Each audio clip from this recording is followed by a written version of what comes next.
அவர் மேல அன்பு செலுத்துறவன் பாவத்தை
எங்களை நேசிக்கிற எங்கள் மகா பரிசுத்தமுள்ள எங்கள் பரலோக பிதாவே, உம்முடைய பரிசுத்தமுள்ள நாமத்தை வாழ்த்தி ஸ்தோத்திரிக்கிறோம். கிருபையும் இரக்கமுள்ள தேவனே ஸ்தோத்திரிக்கிறோம். தகப்பனே, இம்மட்டும் உடைய பிள்ளைகள் பாடி துதித்து ஆராதிக்க உதவி செய்தீர்.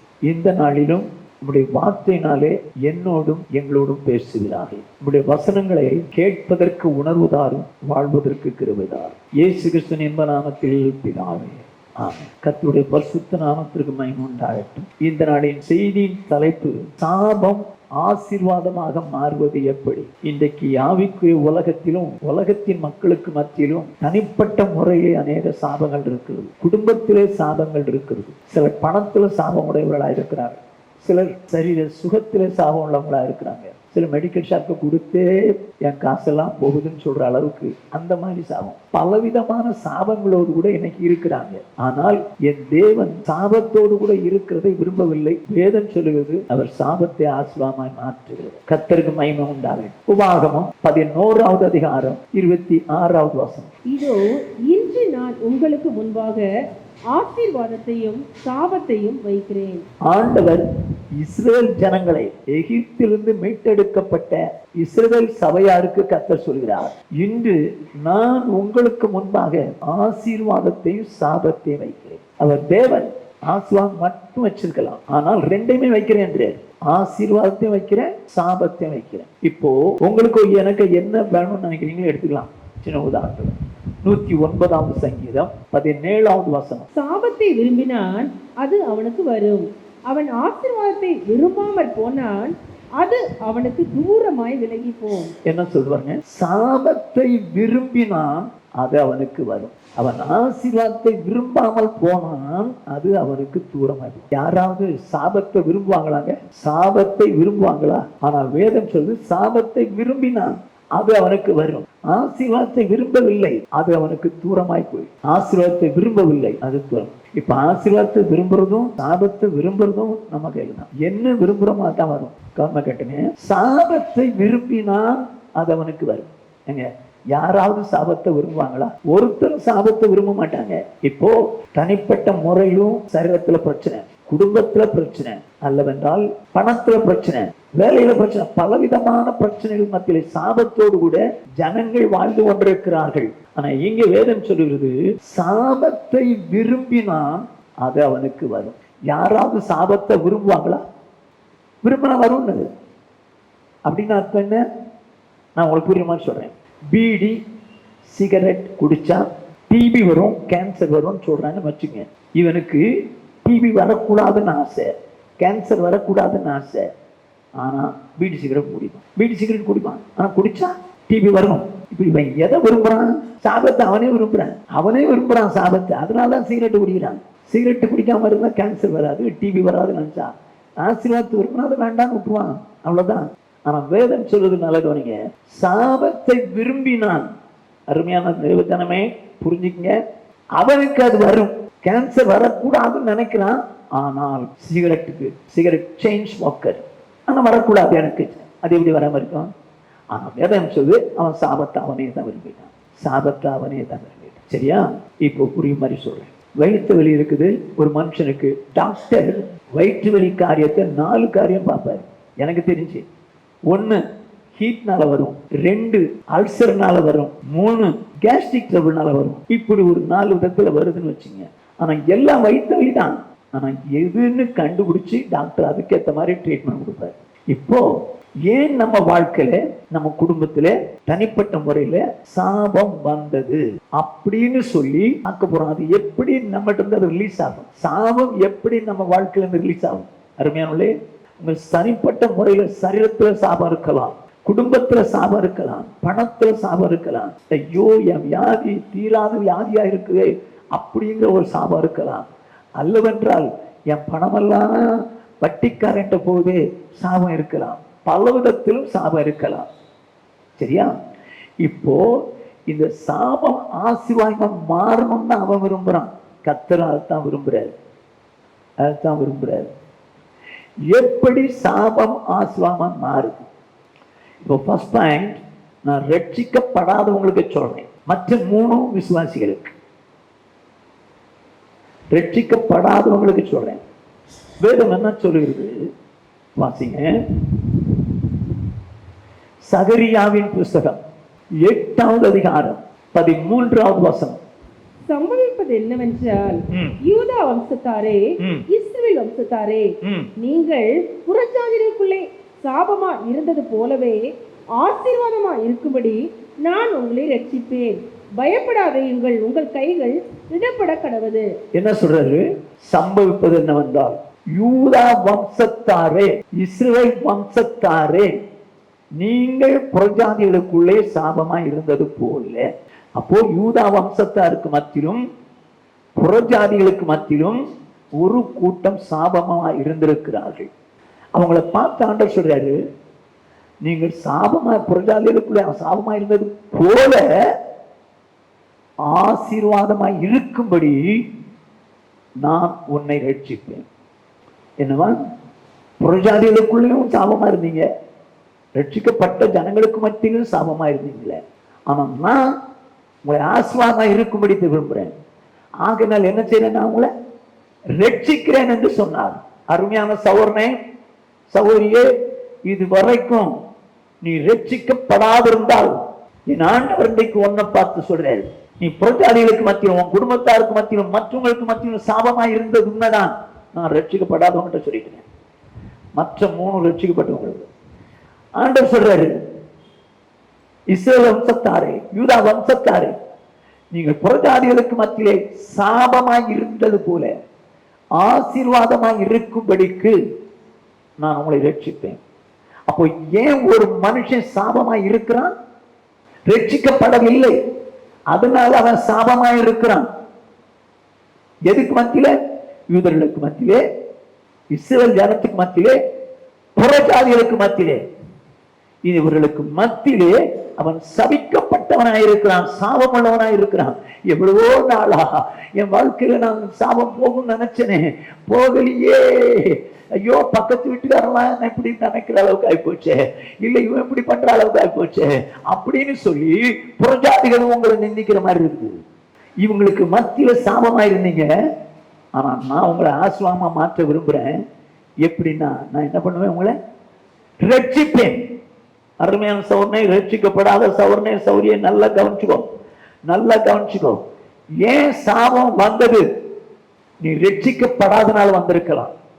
அதனால்தான் சொல்றாரு, நான் உன்னை ரட்சிப்பேன்.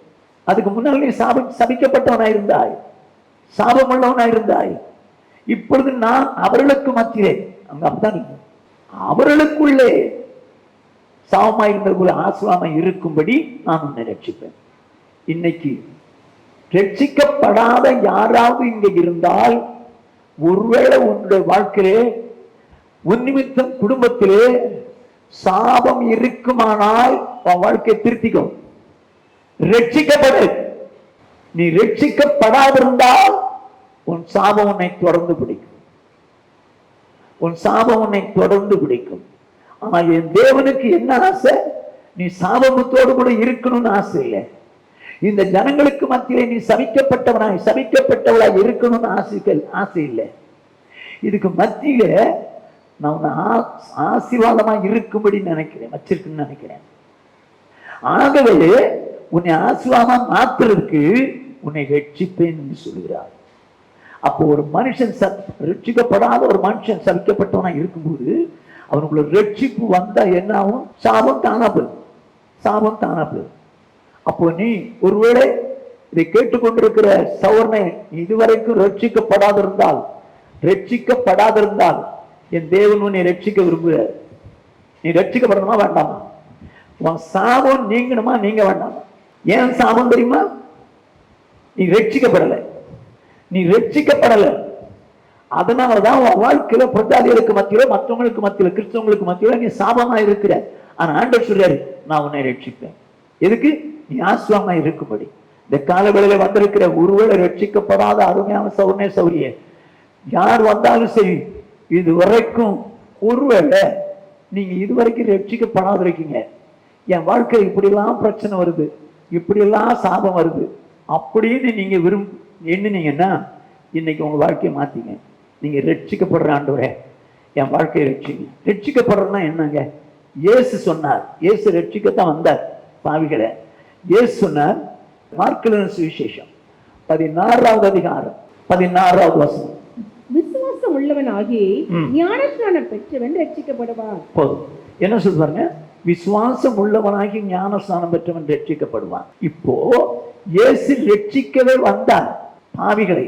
இப்போ யார் ரட்சிக்கப்படுவாங்கன்னு சொல்றாரு? யார் ஒருவன் விசுவாசித்து ஞானஸ்நானம் பெறானோ அவன் தான்.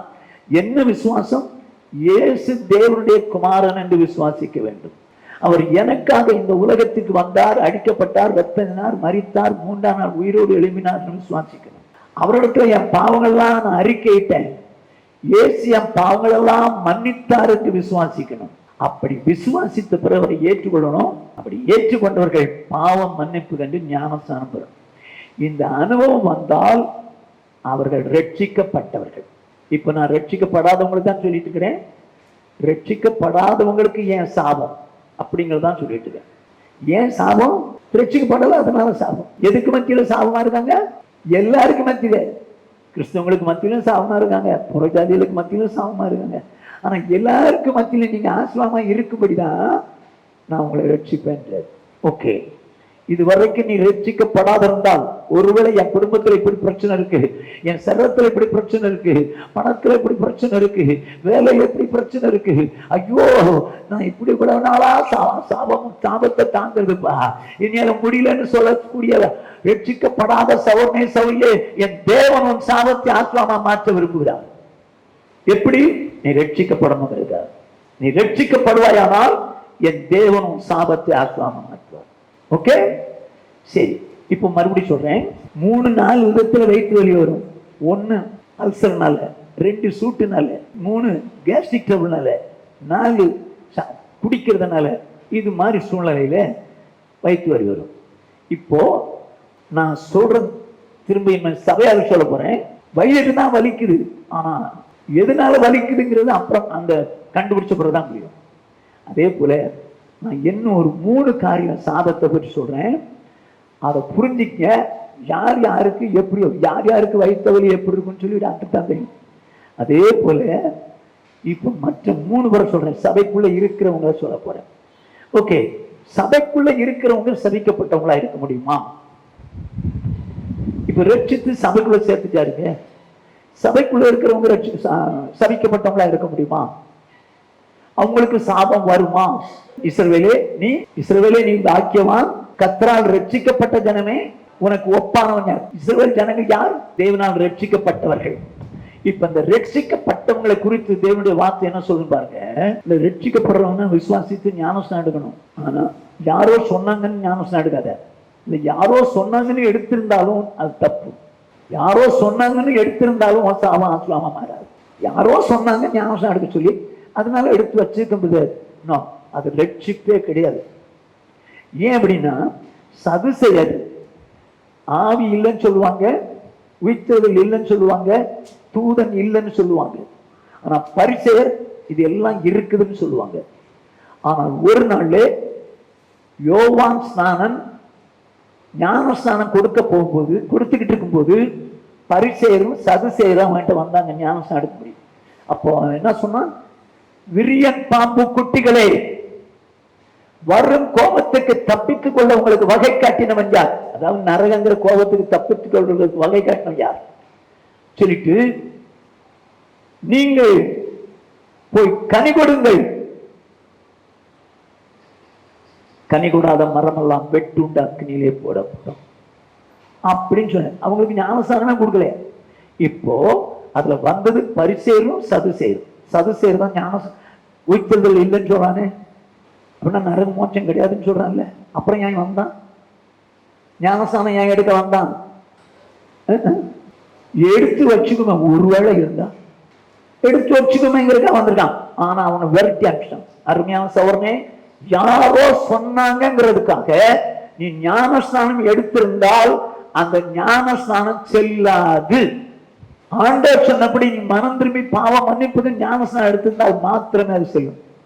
அப்படி நீ ஞானஸ்நானம் எடுத்திருந்தா உன் சாபத்தை ஆசீர்வாதமா மாற்றுவார். ஓகே, இப்ப இரண்டாவதாக இப்ப சபைக்கு இஸ்ரவேல் ஜனங்களை எகிப்திலிருந்து மீட்டெடுத்தார். மீட்டெடுக்கப்பட்ட சபையார். அந்த சபையாரை பார்த்து ஆண்டவர் சொல்றாரு, வாசிங்க உபாகமம் 23வது அதிகாரம் 5வது வசனம். உன் தேவனாகிய கர்த்தர் பிலேயாமுக்கு செவி கொடுக்க சித்தம் இல்லாமல் உன் தேவனாகிய கர்த்தர் உன்மேல் அன்பு கூர்ந்தபடியினால் உன் தேவனாகிய கர்த்தர் அந்த சாபத்தை உனக்கு ஆசீர்வாதமாக மாற பண்ணினார். ஓகே, இது யாருக்கு சொன்னா தெரியுமா?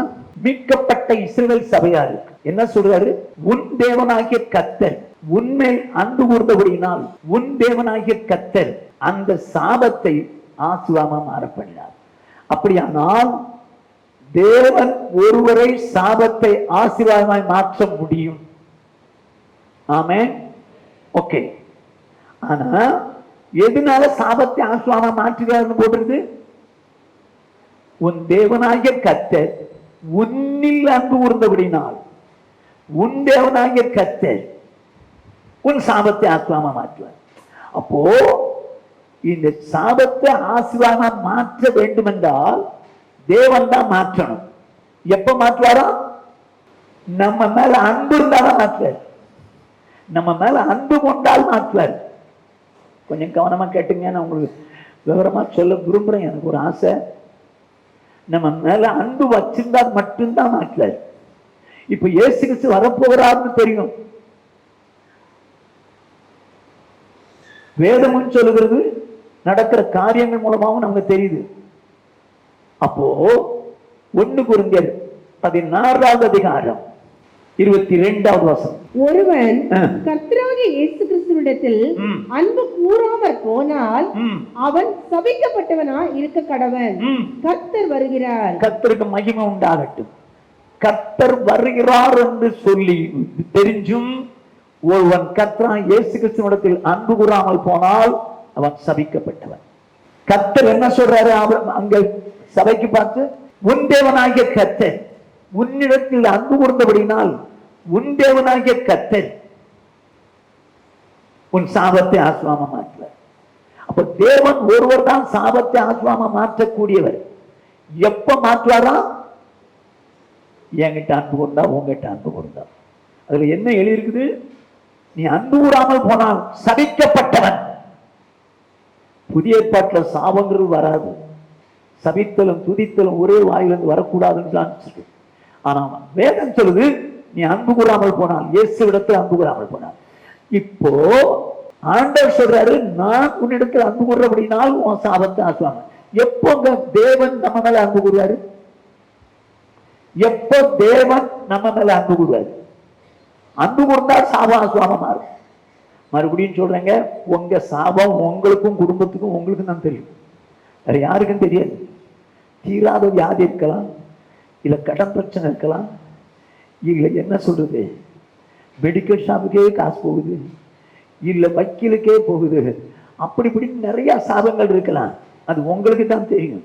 ஆனா இங்க என்ன சொல்றது? உன் தேவனாகிய கர்த்தர் உன்னில் அன்பு கூர்ந்தபடினால் உன் தேவனாகிய கர்த்தர் சாபத்தை ஆசீர்வாதமா மாறப்பட்ட. அப்போ நம்முடைய தேவன் நம்ம மேல அன்பு வச்சாருன்னா சாப ஆசீர்வாதமா மாறும். எப்ப நம்ம மேல அன்பு வைப்பாரு? நீதிமொழிகளின் புத்தகம் 8வது அதிகாரம் 17வது வசனம்.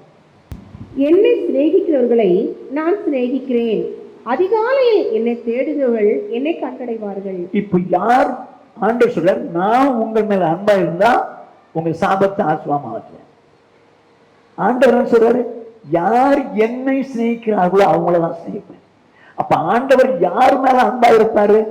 அவர் மேல யார் அன்பா இருக்கிறாங்களோ அவங்க மேல இவர் அன்பா இருப்பாரு. அருமையான சௌரனே சௌரியே, நீ அன்பா இருக்கிறேன் என்று சொல்லலாம், ஆனா தேவன் அன்பா இருக்கிறாரா? தேவன் உண்மையில் அன்பா இருக்கிறாரா? தேவன் உண்மையில் அன்பா இருந்தால் மாத்திரமே உன் சாபம் ஆசீர்வாதமா மாறும்.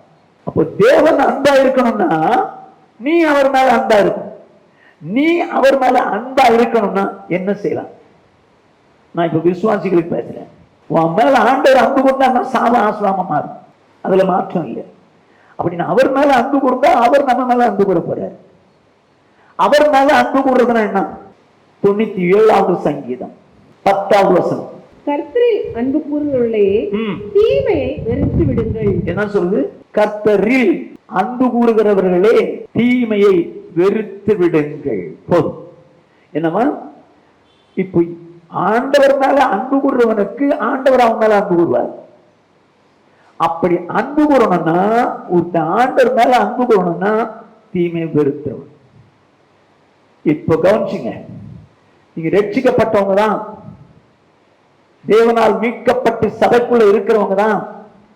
ஆனால் நீங்கள் அவரிடத்தில் அன்பு கூறுவது உண்மையானால் அவர்தான் சாபத்தை ஆசீர்வாதமா மாத்துறார். அன்பு கூறுவது உண்மையானால் உங்ககிட்ட ஒரு தீமை கூட இருக்கக்கூடாது, ஒரு பாவம் கூட இருக்கக்கூடாது. பாவத்தை வச்சுக்கிட்டு நான் ரட்சிக்கப்பட்டிருக்கிறேன், ஆண்டவர் எனக்கு மேல அன்பா இருந்து என்னுடைய சாபத்தை ஆசீர்வாதமா மாத்த மாட்டேங்கிறாரு. அந்த பாவம் ஆண்டவரை ஆசீர்வதிக்க கூடாதபடிக்கு, அவர் மேல நீ அன்பு செலுத்த கூடாதபடிக்கு தடை பண்ணுது. யோசித்து பார். பாவம் இல்ல வாழ்க்கையில, பாவம் இல்லையா? நீ ஆண்டவர் மேல அன்பா இருக்கிறேன்னு சொல்ற, உண்மைதான். ஆனா உன்கிட்ட பாவம் இல்ல. யோசித்து பார் சொல்றேன். அவர் மேல அன்பு செலுத்துறவன் பாவத்தை வெறுத்து விடணும். ஆனா இன்னைக்கு எத்தனை பேர் தன்னுடைய வாழ்க்கையில ரகசியமா பாவம் செய்ற, ஆனா என் சாபம் போகவே மாட்டேங்குது. போகாதுப்பா, போகாது. ஏன்னா உன்கிட்ட இருக்கிற பாவம் ஊருக்கு தெரியாது, ஆனா கர்த்தருக்கு தெரியும். எப்படி உன் வாழ்க்கையை மாற்றாரு, உன் ஆசீர்வாதத்தாரு? ஆண்டவர் மேல நீ அன்பு கூர்ந்தால் ஆண்டவர் உன் மேல அன்பு கூறுவாரு. அப்படி அன்பு கூர்ந்தால் உன் சாபம் ஆசீர்வாதமா மாறும். அவர் மேல நீ அன்பு கூறுனா தீமை பாவத்தை வெறுத்துறணும். பாவத்தை வச்சுக்கிட்டு நான் ரட்சிக்கப்பட்டவன் தானே ஆண்டவரே, நான் ரட்சிக்கப்பட்டவதான ஆண்டவரே, ஏன் ஆண்டவரே எனக்கு இந்த சாபம், ஏன் இவ்வளவு நாளா இந்த சாபம் என்ன இருக்குது, ஏன் இந்த தெரியாத வியாதி, ஐயோ என் பணம்லாம் டாக்டர்கிட்ட போகுது, ஐயோ வெட்டிக்காரன் சாப்பிடுறாங்க, எதுக்குங்க ஆண்டவரே? பாவம் இருக்குதான் பாரு. ரகசியமா பாவம் சரியா பார். ரகசிய பாவம் ஊருக்கு தெரியாது, பாவம் மேல இருக்கிறது தெரியும். நீ ரகசியமா பாவம் செய்தால் நீ தேவனிடத்தில் அன்பு கூறவில்லைன்னு அர்த்தம். தேவனிடத்தில் அன்பு கூறவன் என்ன செய்வானா? பாவத்தை விட்டுவான், வெறுத்து விடுவான். யோசிச்சுப்பார். யாருக்கு என்னென்ன சாப்பிடுறதுன்னு எனக்கு கத்திரிக்கு தான் தெரியும், உங்களுக்கு தெரியும். ஆனால் சாப ஆசீர்வாதமா மாறணும்னா ஆண்டவர் உன் மேல அன்பா இருக்கணும். உன் மேல அன்பா இருக்கணும்னா நீ அவர் மேல அன்பா இருக்கணும். நீ அவர் மேல அன்பா இருக்கணும்னா பாவத்தை வெறுத்துக்கணும். First line. இப்போ சாபம் இருக்கிறவங்க சொல்றேன், சாபம் யாருக்கெல்லாம் இருக்குன்னு எனக்கு தெரியல, இருக்கிறவங்க சொல்றேன். நீங்க பாவம் செய்றீங்களா? உங்களுக்குள்ள ரகசியமா பாவம் இருக்கா? இருக்குதான் பாருங்க. உங்க சாபம் ஆசீர்வாதம் மாறாது, ஆண்டவர் மாற்ற மாட்டார். உன்னில் அன்பு கூர்ந்தா ஆசீர்வாதம் மாற்றுவார். உன்னில் அன்பு கூர்ந்தா நீ அவர் மேல அன்பு கூறணும். நீ அவர் மேல அன்பு கூறனா தீமைய வெறுத்துடணும். இப்ப யோசித்து பாரு. பாவத்தை வச்சுக்கிட்டு நான் எல்லா பாவமும் சொல்லல, எல்லா நிறைய பாவத்தை சொல்லல, ஒரே ஒரு சிங்கிள் பாவம், சிங்கிள் ஒரே ஒரு பாவம். நீ ரகசியமா மொபைல்ல பார்க்கல, ரகசியமா தனியா பாவம் செய்யல, ஆனா இதெல்லாம் ரகசியமா செஞ்சுக்கிட்டு ஏன் என் வாழ்க்கையில சாபம் ஆசீர்வாதமா மாற மாட்டேங்குது? மாற மாட்டே. நீ தான் அன்பு பொருள் இல்ல, ஆண்டவர் மேல அன்பு பொருள் இல்ல. நீ பாவம் செய்வ, அன்பு கூற மாட்டேங்கிற, அவர் உன் அன்பு கொண்டு சாபத்தை ஆசுவாம மாத்தணுமா? என்ன பாவம் இருக்குன்னு தியானிச்சு பாரு. அவர் மேல அன்பு கொண்டு அந்த பாவத்தை சாவிடுச்சு. வாழ்க்கையின் வேதனை உனக்கு பெருசா தெரியலையா? உன் சாபம் உனக்கு பெருசா தெரியா? சாபம் உனக்கு பெருசா தெரிஞ்சா பாவத்தை வெறுத்து விட்டுரு. ஒண்ணு. ரெண்டு, அவர் மேல அன்பு கூறலாம். அன்பு கூறவன் என்ன செய்வான் இயேசு சொல்றாரு. யோவான் எழுதின சுவிசேஷம் 14வது அதிகாரம் 23வது வசனம். இயேசு அவனுக்கு பிரதித்திரமாக, ஒருவன் என்னில் அன்பா இருந்தால் அவன் என் வசனத்தை கைக்கொள்ளுவான். போதும். என்ன சொல்றார் இயேசு? ஒருவன் என்னில் அன்பா இருந்தால் அவன் என் வசனத்தை கைக்கொள்வான். என்கிட்ட அன்பா இருந்தா நான் என்ன பண்ணுவேன்? அன்பா இருப்பேன். அன்பா இருக்கிறதுனால என்ன பண்ணுவேன்? சாபத்தை ஆசுவாம மாற்றுவேன். அப்ப அன்பா இருக்கிற முதல்ல என்ன செய்யணும்? தீமையை வெறுத்தணும். ரெண்டாவது, அன்பா இருக்கிறேன் என்று சொல்லுகிறவர்கள், இயேசு மேல அன்பா இருக்கிறேன் என்று சொல்லுகிறவர்கள் வசனம் என்ன சொல்ல அப்படி வாழணும். புரிஞ்சுக்கிங்க. ஏன் விருப்பப்படி நான் வாழுவேன்? வசனம் சொல்லுதுதான், இல்லைன்னு சொல்ல வரல. ஆனா என்னால அந்த வசந்தபடி எல்லாம் வாழ முடியாது அப்படின்னு சொல்லிட்டு வசந்தபடி வாழாம இருந்துட்டு, ஏன் என் வாழ்க்கை இவ்வளவு சாபம் இருக்குது? அந்த வசனம் நீ கீழ்ப்படியில் பாரு, அதுதான் வாழ்க்கையில சாபத்தை உண்டாகும். நீ சாபத்தை விடுதலையாக நினைக்கிற கத்தால, ஆனா ஒரு வசனம், அந்த வசனத்துக்கு ஏன் கீழ்ப்படிய முடியல உன்னால? ஆனா என் வீட்டுல இருக்க சாபம் போடணும், என் சதத்துல இருக்க சாபம் போகணும், என் பணத்துல இருக்க சாபம் போகணும் எல்லாம் நினைக்கிற. அவன் ஆண்டவர் ஆசிரியக்கணும்னு நினைக்கிற. ஆனால் உன் மேல அன்பு செலுத்தினாதான் ஆசீர்வதிப்பார். அன்பு செலுத்தினா தீமை வெறுத்திடணும். ரெண்டு, வசனம் என்ன சொல்லுதோ வாழும். எத்தனை வசனத்துக்கு கீழ்ப்படியாம இருக்க? எத்தனை வசனத்துக்கு உனக்கு தெரிஞ்சு கீழ்ப்படியாம இருக்கிற? ஆனா என் சாபம் போக மாட்டேங்குது, என் வீட்டுல சாபம் போக மாட்டேங்குது, என் சரீரத்துல பாவம் போக மாட்டேங்குது, ஐயா என் பணத்துல சாபம் போக மாட்டேங்குது. ஏன்? ஏன்? நான் சொல்லலப்பா. தேவன் மேல அன்பா இருந்தால், தேவன் மேல அன்பா இருந்து சாபத்தை ஆசுவாம மாற்றுவார். சாபத்தை ஆசுவாம மாற்றணும்னா ஆண்டவர் மேல அன்பு செலுத்தணும், நீ பாவத்தை வெறுக்கணும். ரெண்டாவது, ஆண்டவர் என்ன வசனம் சொன்னாலும் கேட்கணும்.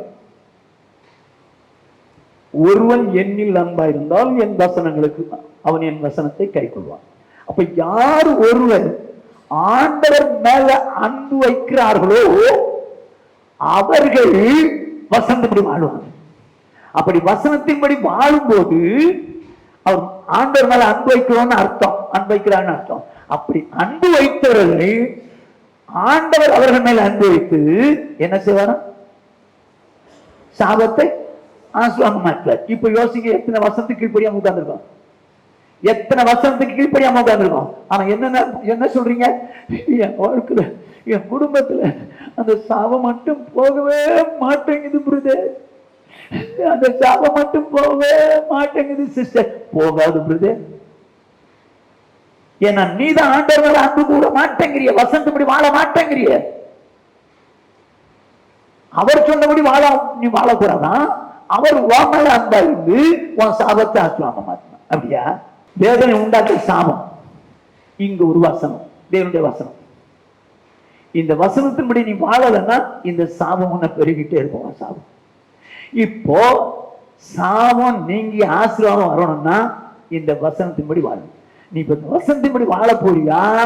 இல்ல சாபம் இருந்தா இருக்கட்டும், நம்மளால இந்த வசனத்தின்படி வாழ முடியாது அப்படின்னு சொல்லி வசனத்தின்படி வாழ மாட்டேன்னு சொல்லி அப்படி வாழாத பட்சத்துல சாபம் இருந்துகிட்டே இருக்கும். பரவாயில்லையா? நான் வசனத்தின்படி வாழல, எனக்கு சாபம் இருந்தாலும் பரவாயில்ல அப்படின்னு சொல்றீங்களா? வேணா சாபம் இருக்கட்டுங்க, ஆனா என்னையால வசனத்தின்படி வாழ முடியாது அப்படியா சொல்ற நீ?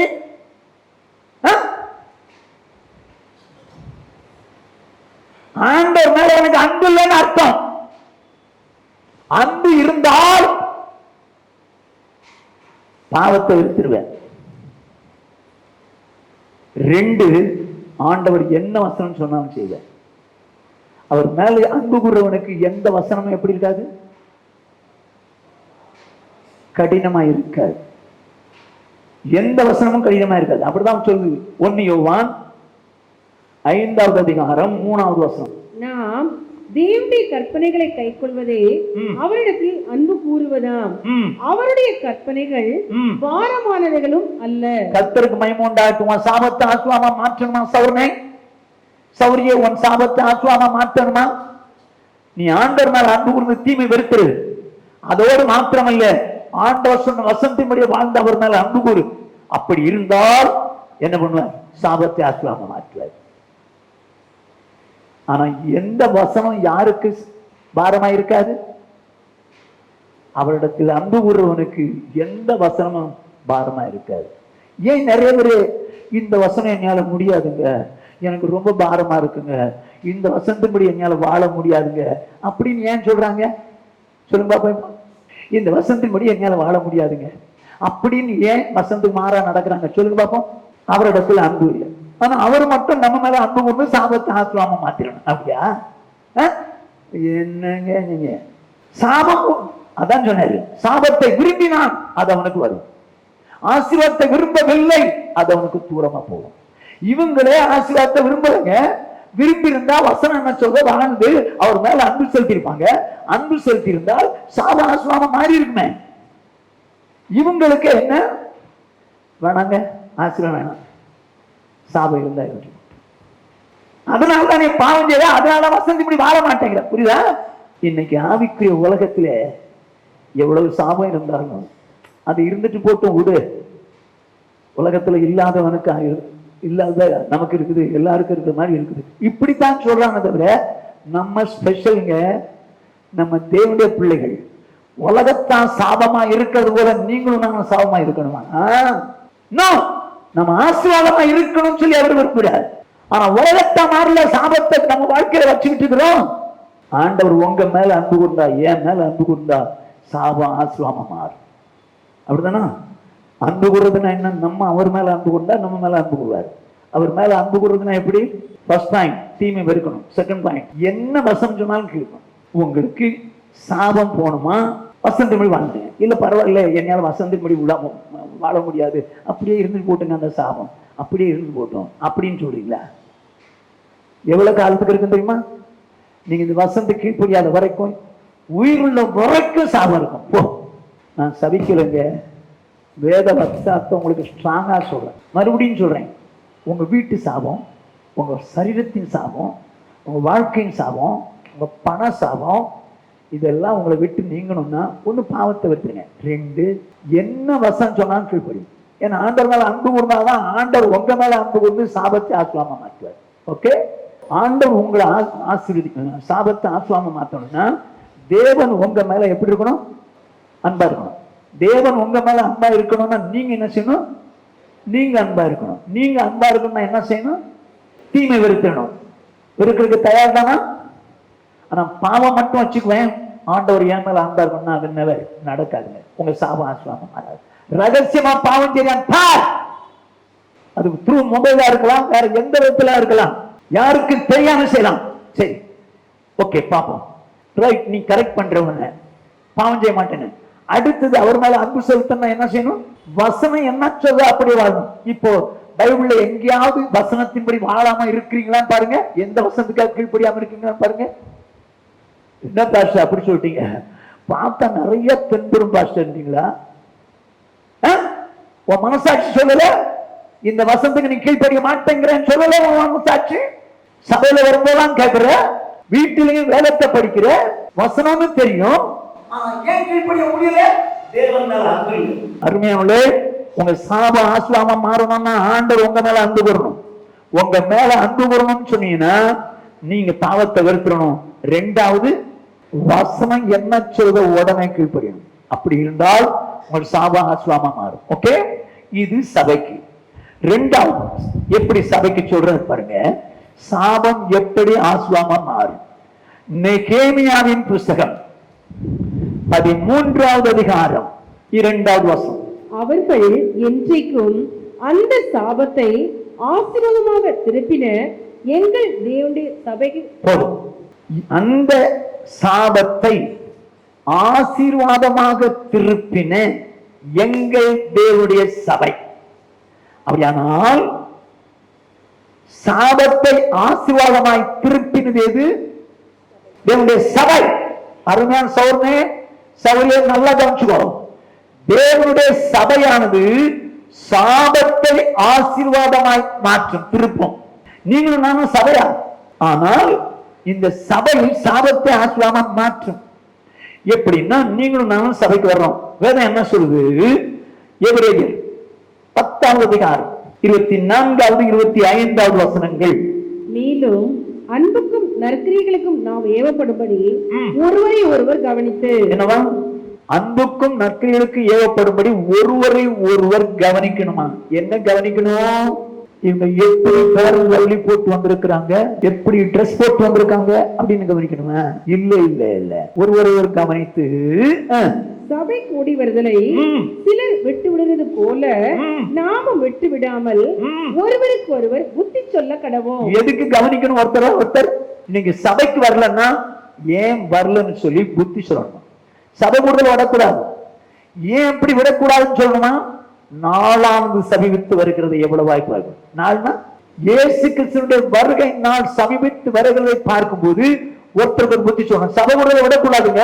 சபை கூடுதலை விடக்கூடாது. எதுக்கு ரட்சித்து கர்த்தர் சபையில சேர்த்தாரு? சபை கூடுதலை விடாத. ஏன் விடாதுன்னு சொல்றாங்க? அந்த சபைதான் சாபத்தை ஆசீர்வாதமா மாற்றும்.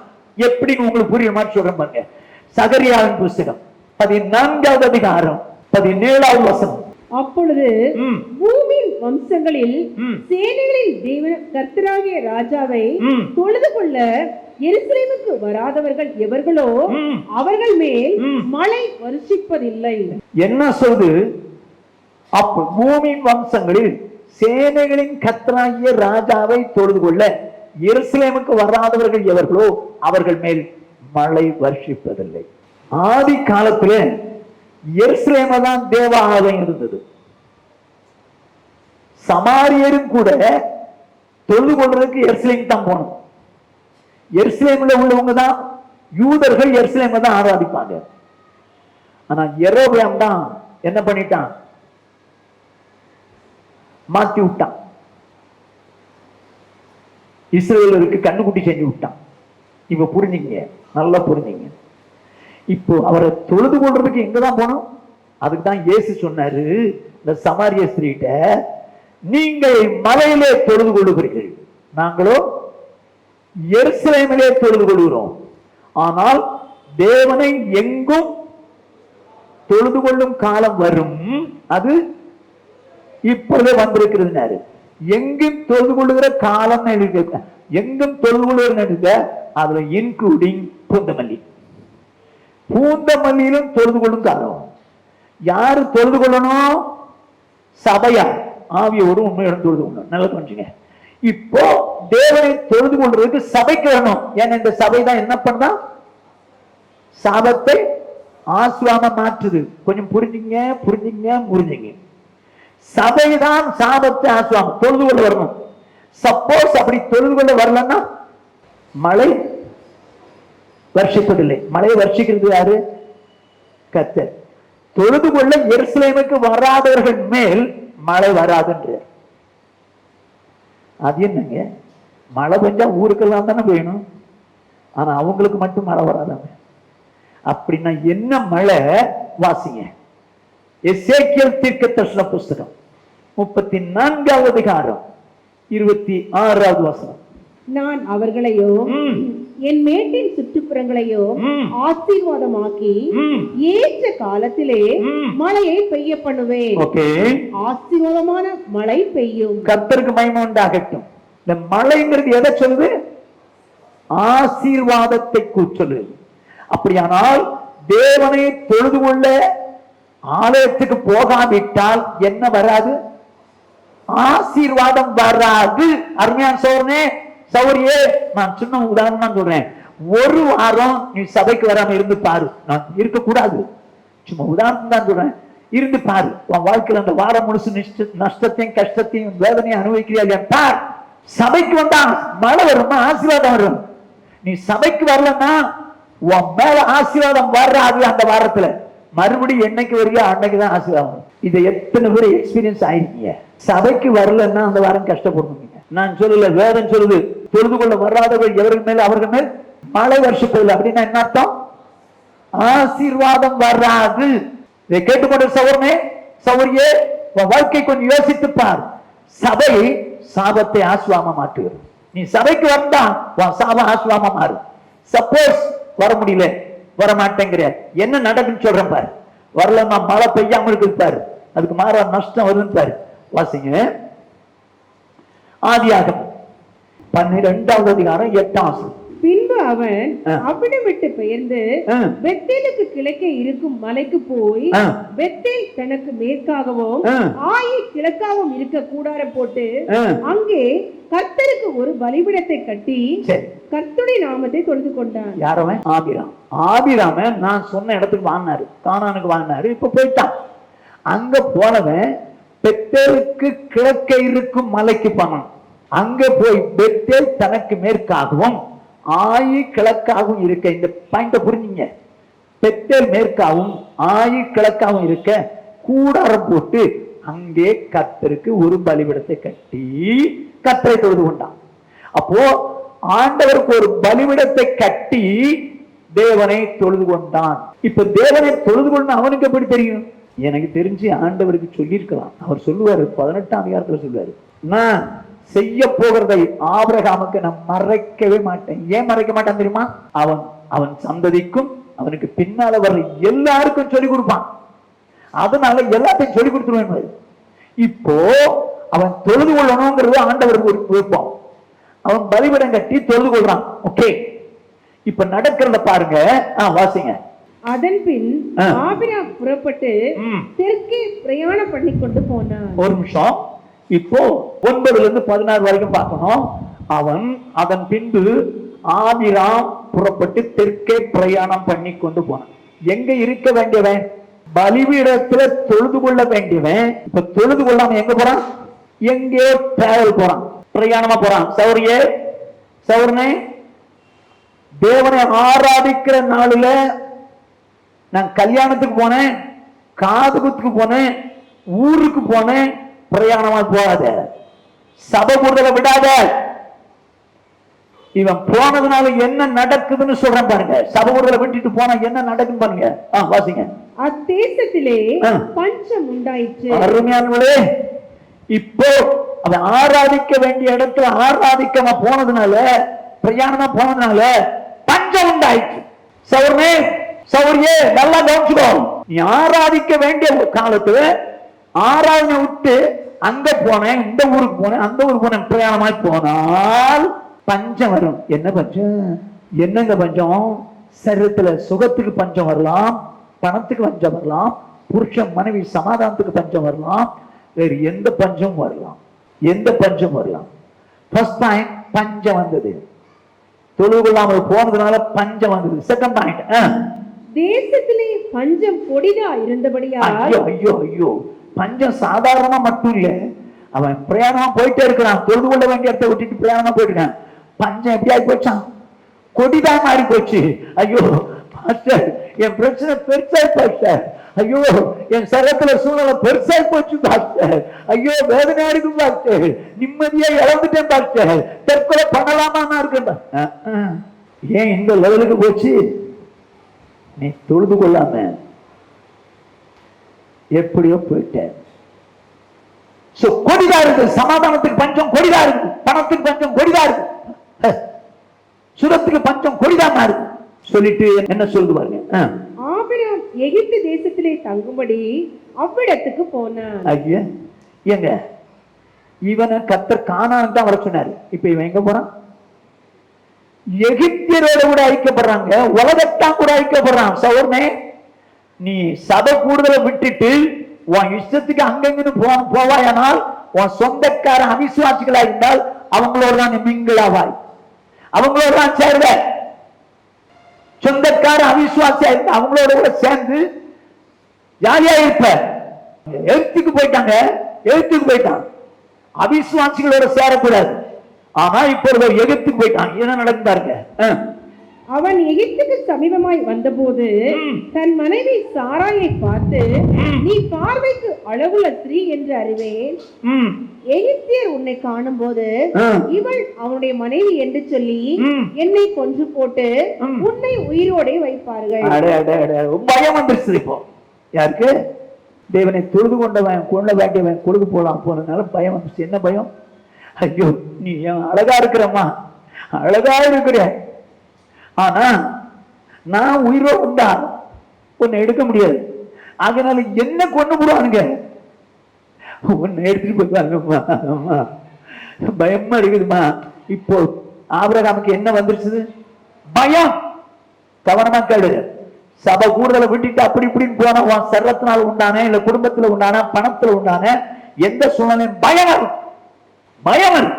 சபை கூடுதல் அவ்வளவு ஈஸியா நினைச்சிட்டீங்களா? சபைக்கு வரலன்னா ஆசீர்வாதம் வராதுங்க. இவன் சபை ஆராதனை விட்டுட்டு தேவனை தொழுது கொள்றதை விட்டு பிரயாணமா போயிட்டான். ஆனா நடந்தது பாருங்க.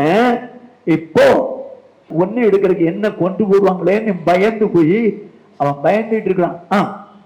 ஆகையால் உன் நிமித்தம் எனக்கு நன்மை உண்டாகும்படிக்கும் உன்னாலே என் உயிர் பிழைக்கும்படிக்கும் நீ உன்னை என் சகோதரி என்று சொல் என்றான். ஆக்சுவலா ரிலேஷன்ஷிப் படி, பாடி ரிலேஷன்ஷிப் படி ஒரு சகோதரி தான். ஆனா இப்ப என்ன ஹஸ்பண்ட் அண்ட் ஒய்ஃப். ஆனா என்ன சொல்றான்? ஏன் சொன்னான்? பொய் தானே சொல்ல சொன்னான். இப்போ தொழுது கொள்ற இடத்தை விட்டுட்டு தொழுது கொள்ளாம போயிட்டே இருந்தா பாவம் செய்த. அந்த தொழுது கொள்ள வேண்டிய நாள்ல நீ தொழுது கொள்ளாமல் போனால் ஒரு நாள்ல நீ பாவம் செய்த. அந்த வாரத்தில் நீ பாவம் செய்த. ஏன் பாவம் செய்யறாங்கன்னு நீங்க புரியுது இல்லைங்க? நீங்க ஏன் பாவம் செஞ்சீங்க தெரியுமா? தொழுது கொள்ள வேண்டிய நேரத்துல தொழுது கொள்ளாம போனதுனால்தான் பாவம் செய்யறத சாதாரணமா செய்யற. போய் சொன்னானா? சரிதானே? இப்ப அடுத்தது பாருங்க. ஆபிரகாம் எகிப்திலே வந்தபோது எகிப்தியர் அந்த ஸ்திரீயை மிகுந்த அழகுள்ளவள் என்று கண்டார்கள். பார்வோனுடைய பிரபுக்களும் அவனை கண்டு பார்வோனுக்கு முன்பாக அவனை புகழ்ந்தார்கள். எப்ப ராஜாட்ட போய் சொல்றாங்க, ஊர்ல ஒரு லேடி வந்திருக்குது, சூப்பர். சொல்ல வேண்டிய மேட்டரா இது? வேற மேட்டரே கிடையாதா? பிரபுக்கள் போய் அதை சொல்லிட்டு இருக்கிறாங்க. அவன் என்ன செய்யறான் பாருங்க. இப்போ அப்பொழுது அந்த ஸ்திரீ பார்வோனுடைய அரமனைக்கு கொண்டு போகப்பட்டாள். ஐயோ, இப்ப ஆபிரகாம் மனைவி எங்கோ போயிட்டா பார்வோன். கவனமா கேளு. மனைவியை கண்டடைகிறவன் நன்மை எங்கோ போயிடும். உனக்கு வர வேண்டிய நன்மை எங்கோ போகும். மனைவி நன்மைங்க. இப்ப அவளை இழந்து நிக்கிறான். அவளோ என்னோட வீட்டுக்கு போயிட்டா எப்படிங்க இருக்கும்? எவ்வளவு வேதனையா இருக்கும் இந்த ஆபிரகாமுக்கு. இதுக்கெல்லாம் மூல காரணம் என்ன? தொழுது கொள்ள போயிட்டான், மாட்டிக்கிட. இப்போ என்ன ஆச்சு? அவன் மனைவி அங்க போயிட்டான். அவள் நிமித்தம் ஆபிரகாமுக்கு தயை பாராட்டினான். அவனுக்கு ஆடு மாடுகளும் கழுதைகளும் வேலைக்காரரும் வேலைக்காரிகளும் கோழிகை கழுதைகளும் ஒட்டகங்களும் கிடைத்தது. இப்போ ஒய்ஃப் இஸ் ஈக்குவல் டு ஆடு மாடு கழுதை வேலைக்காரன் வேலைக்காரி கோழிகை கழுதை ஒட்டகம். ஒய்ஃப் எதுக்கு சமானம்? கழுதைக்கு. கழுதை வாங்கணும் கட்டிக்கிட்டு வச்சுக்கிட்டானே. மனைவியை கண்டடைகிறவன் நன்மையானதை கண்டடைவான். நீ தொழுது கொள்ளலன்னா நன்மையானது அடுத்த வீட்டுக்கு போகும். நன்மையான உன்னுடைய நன்மையான ஆசீர்வாதங்கள் அடுத்த வீட்டுக்கு போகும். ஜாக்கிரதையா இருந்துக்க. ஏன் இப்படி போச்சுது? ஏன் தொழுது கொள்ளலங்க. தொழுது கொள்ள வராதுன்னாலும் மழை வராது, ஆசீர்வாதமான மழை வராது. சௌரியே, நீ அதாவது ஞாயிற்றுக்கிழமை ஆறாதுன்னா ரொம்ப கேர்லெஸ்ஸா இருந்துடுற. அடே ஒரு நாள் தான் போகல, அந்த ஒரு நாள் போய் அந்த ஒரு வாரம் சொல்லாதுங்க. நீ நீ யோசிக்கிறது இல்லையே. தொழுது கொள்ளாம போறியே, பிரயாணமா போறியே. சரி, இப்ப பார்ப்போம். இப்போ இந்த அளவுக்கு நஷ்டங்களை அனுபவிச்சான். சரியா? இப்போ கர்த்தர் அந்த அவன் கண்ணுல தயவுடைக்க செஞ்சாரு பார்வோன்ல. இப்ப மனைவி விட்டுட்டான். இப்ப என்ன நடக்கும் பாருங்க. 13வது அதிகாரம் 3-4. அவன் தன் பிரயாணங்களிலே தெற்கே இருந்து பெத்தேல் மட்டும், பெத்தேலுக்கும் ஆயிக்கும் நடுவாக தான் முன்பு கூடாரம் போட்டதும். இப்ப கூடாரம் முதல்ல போட்டது எங்க? பெத்தேலுக்கும் ஆயுக்கும் நடுவர். இங்கதானே தொழுது கொண்டான், இங்கதானே தொழுது கொண்டான். நல்லா கவனமா கேட்டுங்க. இப்போ அவன் பிரயாணத்துல போனவன் மறுபடியும் இங்க வந்து அதே இடத்துல ஸ்பாட் அங்க வந்து தேவனை தொழுது கொள்கிறான், தேவனை தொழுது கொள்கிறான். அங்கே வந்து தேவனை தொழுது கொள்கிறான். கூடாரம் போட்டதும் தான் முதல் ஒரு பலிபீடத்தை உண்டாக்கினதுமான ஸ்தலம் மட்டும் போனான். அங்கே ஆபிரகாம் கர்த்தருடைய நாமத்தை தொழுது கொண்டான். கர்த்தருக்கு மகிமை உண்டாகட்டும். அங்க வந்து என்ன பண்ணானா, கர்த்தரை தொழுவோம். இதுக்கு முன்னால கர்த்தரை தொழ வேண்டிய இடத்துல விட்டு போயிட்டான். இப்ப கர்த்தரை தொழுது கொண்டானா. இப்ப என்ன நடக்குதுன்னு பாருங்க. தொழுது கொண்டா, தொழுது கொள்ளாதவனால ஆசீர்வாதமான மழை வராது, தொழுது கொண்டா வரும்ல. இப்ப என்ன நடக்குது பாப்போம். ஆபிரகாமுடைய வந்த லோத்துக்கும் ஆடு மாடுகளும் கூடாரங்களும் இருந்தன. அவர்கள் ஒருமித்து குடியிருக்க அந்த பூமி அவர்களை தாங்க கூடாது இருந்தது.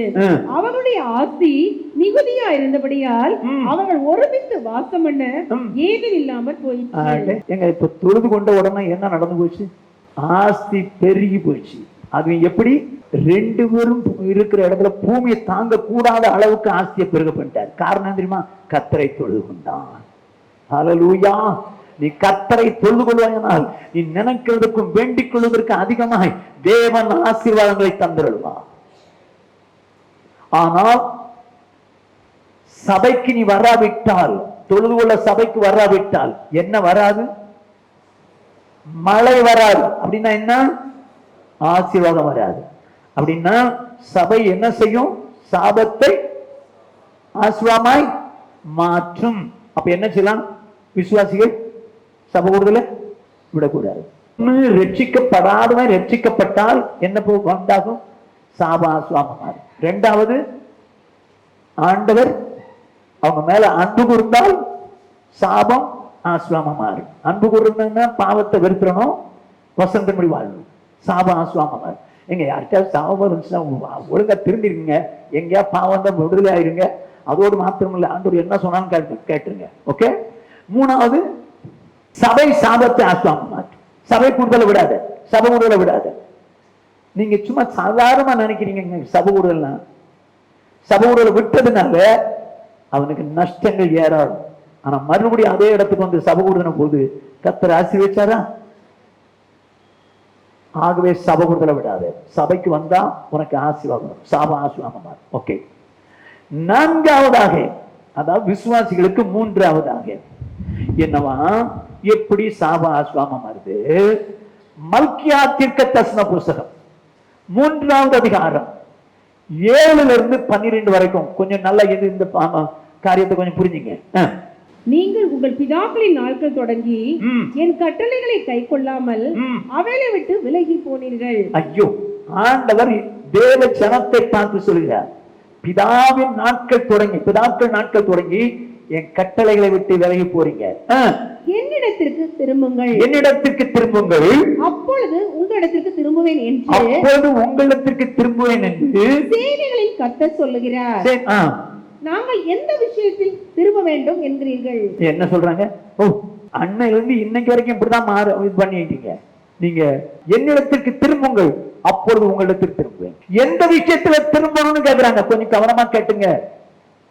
உங்க சாப ஆசீர்வாதம் மாறணும்னா எந்த விஷயத்துல திரும்பணும்னு பாத்துங்க. மனுஷன் தேவனை வஞ்சிக்கலாமா? மனுஷன் தேவனை ஏமாத்தலாமா? நீங்களோ என்னை வஞ்சிக்கிறீர்கள். அட பாவமே, நீங்களோ என்னை வஞ்சித்தீர்கள். நீங்களோ என்னை வஞ்சிக்கிறீர்கள். அப்படின்னா தானே கண்டினியூஸா வஞ்சிட்டே இருக்காங்க. என்னை ஏமாத்திட்டு இருக்கிறீங்க. உடனே அவங்க கேக்குறாங்க, எதிலே உம்மை வஞ்சித்தோம் என்கிறீர்கள்? தசம பாகத்திலும் காணிக்கையிலும் தானே. என்ன சொல்றாரு? என்னை வஞ்சிக்கிறீர்கள், என்னை ஏமாத்துறீங்களே. உடனே அவங்களே கேட்கிறாங்க, எதுல உங்களை ஏமாத்திக்கிட்டோம்? எதுலங்க உங்களை ஏமாத்திட்டோம்? ஏமாத்தினவனுங்க அவனுங்க. ஏமாற்றப்பட்டவர் கர்த்தர். கர்த்தருக்கு எதிர ஏமாற்றப்பட்டாருன்னு தெரியுது, ஆனா ஏமாத்தினவனு தெரிய மாட்டேங்குது. எதுல வஞ்சித்தோம் அப்படிங்கிறீங்க. தசமபாகத்திலும் காணிக்கையிலும் தானே. ஐயோ, என்ன சொல்றாரு? தசம பாகத்திலும் காணிக்கையிலும் தானே. நீங்கள் சபிக்கப்பட்டவர்கள். ஐயோ ஐயோ, இப்ப சாபம் ஏன் வந்துச்சுன்னு சொல்லுங்க. துட்டுன்னு தான் நமக்கு இடிக்கும். நான் இது வரைக்கும் தசம பாகத்தை பற்றியோ காணிக்கையை பற்றியோ சபைக்குள்ள நான் பேசுறது இல்லை. காணிக்கையை பற்றி வேணா சொல்லியிருக்கலாம், ஆனா தசம பாகத்தை பற்றி இது நாள் வரைக்கும் நான் பேசுனதே இல்லை. தனிப்பட்ட முறையிலையும் ஏன் தசம பாகம் கொடுக்கலன்னு கேட்டதில்லை, சபையிலையும் தசம பாகம் ஏன் கொடுக்கலன்னு நான் சொன்னதில்லை. ஏன்னா என் கர்த்தர் இது வரைக்கும் போதுமானவர். ஆண்டவருக்கு ரொம்ப கஷ்டம், அதனால்தான் தசமபாகம் கொண்டு வர சொன்னாரு. அவருக்கு சாப்பாட்டுக்கு வழி இல்லை, அதனால்தான் தசமபாகம் கொண்டு வர சொன்னாரு. என்னைய ஏமாத்தி விட்டீங்களே, எதில் ஆண்டவரை ஏமாத்திட்டோம்? காணிக்கையிலும் தசம பாகத்திலும் தான் சொல்லிட்டு நீங்க எல்லாரும் சபிக்கப்பட்டவர்கள். என்னை ஏமாத்திட்டீங்களா? தசம பாகத்திலையும் காணிக்கையிலையும் என்ன ஏமாத்தி இப்படி ஆயிட்டீங்க, சபிக்கப்பட்டவர்கள். அப்போ சாபம் ஏன் வந்தது? சாபம் ஏன் வந்தது? தசம பாகத்திலும் காணிக்கையிலும் கர்த்தரை ஏமாத்தினதுனால. தசம பாகம் என்பது வேறு, காணிக்கை என்பது வேறு. கவனமா கேட்டுங்க, ரெண்டும் அதுல எழுதியிருக்கும். தசம பாகம் என்பது வேறு. தசம பாகம்னா என்ன அர்த்தம் சொல்லுங்க. 10 ஒரு பாகம் தசம பாகம். 10,000 ரூபாய் ஒருத்தன் சம்பளம்னா தசம பாகம் எவ்வளவு? 1000. இது யாரு கொடுக்கணும்? கர்த்தருக்கு. ஆசாரியன் கூட கர்த்தருக்குரியதான் ஆசாரியனுக்கு கொடுக்குறேன். சரிதானா? 12 கோத்திரம், அதுல ஒரு கோத்திரம் லேவி கோத்திரம். லேவியர் தான் ஆசாரிகள், அவங்ககிட்ட தான் கொடுக்கணும். கவனிச்சிங்க, 11 கோத்திரத்தாரும் சம்பளம் வாங்குறாங்க. 10,000 ரூபாய் சம்பளம் வாங்குறாங்க. ஒரு கோத்திரம் எவ்வளவு வாங்குது? 10,000 ரூபாய். இப்ப இந்த 12 கோத்திரத்துல ஒரு கோத்திரம் யாரு? லேவியன், ஆசாரியன். இந்த 11 கோத்திரத்தில் உள்ளவங்க 1000 ரூபாய் கொடுத்தா லேவியனுக்கு எவ்வளவு சேருது? மற்றவங்களுக்கு எவ்வளவு வருது? நான் கொடுத்து பார்த்து கார் வாங்கிட்டாரு. நீங்க கொடுக்கும் போது உங்களுக்கு குறையலாம், ஆனா கர்த்தருக்கு கூட்டிகிட்டே இருக்குங்க. நான் என்ன சொல்றேன்னா, நான் உங்களுடையது அல்ல, உங்களையே நேசிக்கிறேன், உங்களையே நேசிக்கிறேன். ஆனா நான் வசனம் சொன்ன சொல்லணும்ல, வசனத்தின்படி தசம பாகம் கர்த்தருடையது. அதுல தேவனை வஞ்சிக்காத, ஏமாத்தாத. அன்னைக்கு விதை விதைச்சாங்க, பயிரிட்டாங்க, அதுல உள்ள பலனை அவங்க என்ன கொடுத்தாங்க? தசம பாகமா கொடுத்தாங்க. இன்னைக்கு நீங்க பயிரிடல, நீங்க இன்னைக்கு என்ன பண்றீங்க? வேலை செய்றீங்க. வேலை செய்யறதுக்கு ஊதியம் உண்டா? அன்னைக்கு பயிரிட்டதுல தசமம் கொடுத்தாங்க, இன்னைக்கு வேலை செஞ்சதுல ஊதியம் உண்டா? அதுல என்ன செய்யணும்? தசமம் கொடுக்கணும். நான் சொல்லலப்பா, நான் சொல்லல. சப்போஸ் தசமம் கொடுக்கலன்னா அதுல என்ன எழுதிருக்கு? நீங்கள் என்னை வஞ்சித்தீர்கள், நீங்கள் சபிக்கப்பட்டவர்கள். தசமம் உனக்குரியது இல்லப்பா, கர்த்தருக்குரியது. எல்லாமே எனக்குரியது, எல்லாமே எனக்குரியது, எல்லாமே எனக்குரியதுன்னு உனக்கு தந்த ஆசீர்வாதத்தையும் வச்சுக்கிறேன், சபா தசமபாகத்தையும் உனக்கே வச்சுக்கிறேன். எப்படி சரியா இருக்கும்?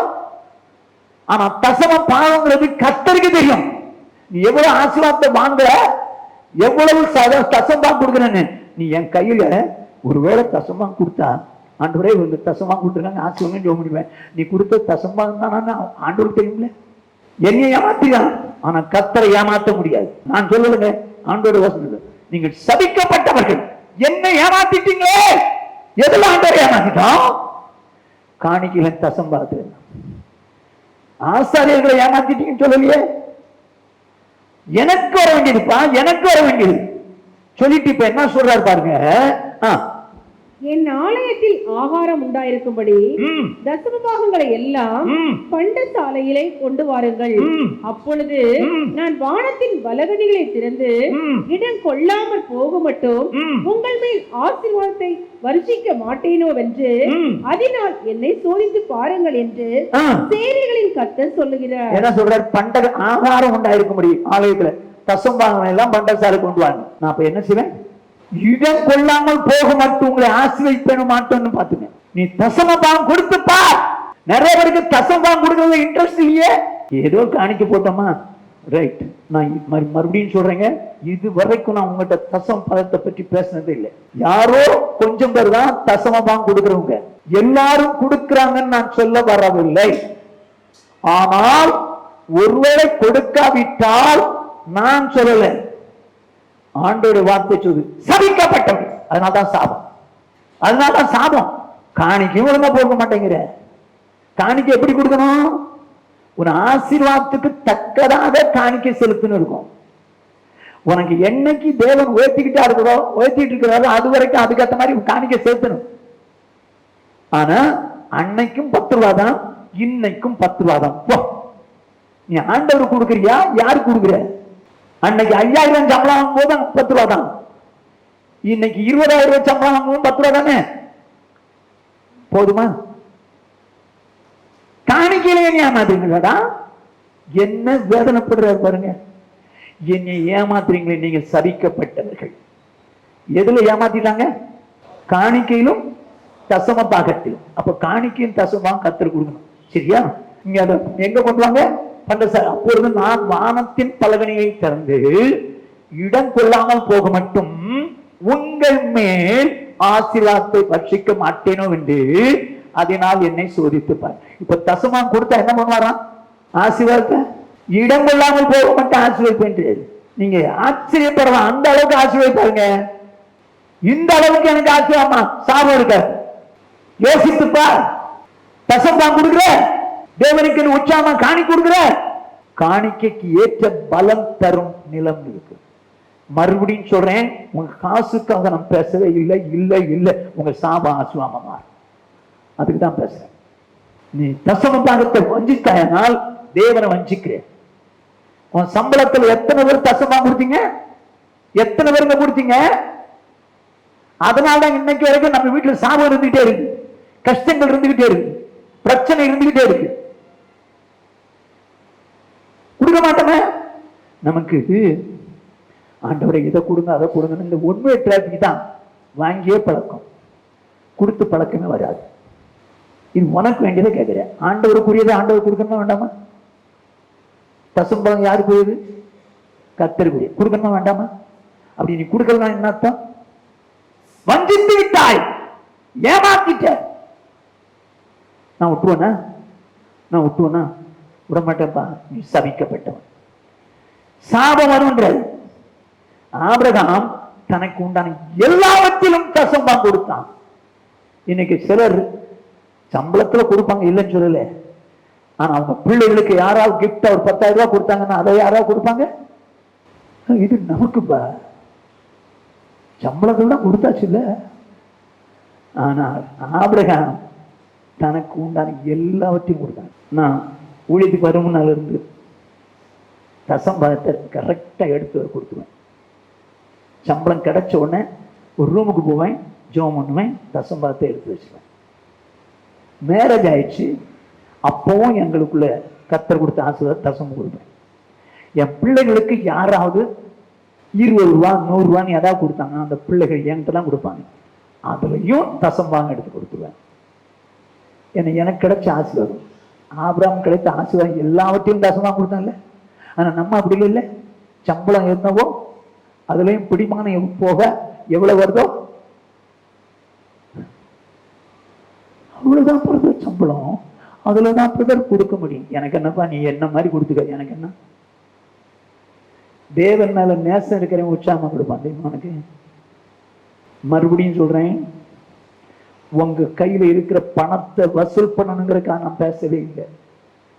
என் பாத்திரம் நிரம்பி வழிகிறது. அதே போல பாஸ்டருக்கு கொடுக்கணும்னு கொடுக்காத. பாஸ்டரை அழைச்சவர் கர்த்தர். இது வரைக்கும் ஒரு குறை வைக்காம வச்சு நடத்துறாரு. என் பாத்திரம் நிரம்பி வழிகிறது. கேரி தாக்கு தண்ணி வரும் வரைக்கும் எலியாவை காகத்தை கொண்டு போஷித்தாரா?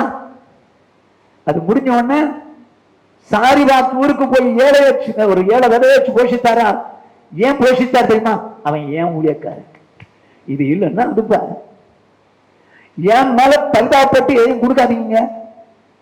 என் மேல பரிதாபப்பட்டு நீங்க கொடுக்கணும்னு அவசியம் இல்லை, அவசியம் இல்லை. எல்லாரும் கவனிக்கணுங்க, எல்லாரும் கவனிக்கணும். என் மேல பரிதாபப்பட்டு நீங்க கொடுக்கணுங்கிறது இல்லை, தசமதான் கர்த்தருக்குரியது, அதனால கொடுங்க. ஆனா அதுல கொஞ்சம் பிடிச்சு வச்சுட்டு என்கிட்ட கொடுங்க, எனக்கு ஒண்ணும் தெரியாது. நீங்க யாரை ஏமாத்துறீங்க? ஆண்டவரை. சரி, இப்ப என்ன நடக்குதுன்னு பாருங்க. அதனால என்னை சோதித்து பாருங்கள் என்று சேனையின் கர்த்தர் சொல்கிறார். பூமியின் கனியை பட்சித்து போடுகிறவர்களை உங்கள் நிமித்தம் கண்டிப்பேன். என்ன சொல்றாரு? பூமியின் கனிகளை பட்சித்து போடுகிறவர்களை. அப்படின்னா இவங்க என்ன செஞ்சாங்க? பயிர் தான், பயிர் வகைகள் தான் நட்டாங்க, அப்படிதானா? பயிரிடுறதான் தொழில். ஆனா என்ன சொல்றாரு, உங்கள் நிமித்தம் அந்த பூமியின் கனிகளை பட்சித்து போடுறவளை கண்டிப்பேன். ஏன் இது வரைக்கும் அப்ப அந்த பட்சிகள் என்ன பண்ணிருது, பட்சித்து போட்டது. ஏன் போட்டுச்சு, தசமாம் கொடுக்காதனால.